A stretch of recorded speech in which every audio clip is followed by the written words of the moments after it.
மேல நம்பிக்கை இருக்கு. ஆனா பேரு உண்மையிலேயே உனக்கு இல்லவே இல்லையா?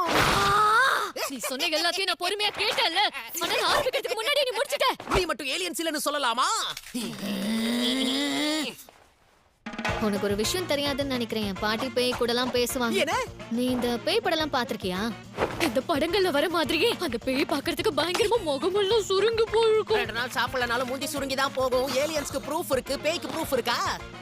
இதுக்கு முன்னாடி நீ ஏலியன்ஸ பாத்திருக்கியா? பார்த்தா மட்டும் தான் பேசணும். ஸ்பேஸ்க்கு போற வாய்ப்பு கிடைச்சா நான் கண்டிப்பா அத பாப்பேன். அட கெத்தான ஒருத்தனை பிடிப்பான்னு பார்த்தா இப்படி வெத்தான ஒருத்தனை பிடிச்சிருக்கான். அதானே வர வர டேஸ்ட் ரொம்ப மட்டமா இருக்கு. ஆமா சரியா சொன்ன. அப்ப நம்ம 2 பேரும் ஒரு போட்டி வச்சுக்கலாம். நான் மட்டும் உனக்கு பேய் இருக்கன்னு காட்டிட்டேனா வாழ்க்கை முழுக்க நீ எனக்கு அடிமையா இருக்கணும். அதே மாதிரி நான் உன்கிட்ட UFOs இல்ல UAPs காட்டிட்டா நீ எனக்கு அடிமை ஆயிடணும். நமக்குள்ள இந்த போட்டியை இன்னைக்கு நைட்டே துவங்குறோம். ஓகேவா?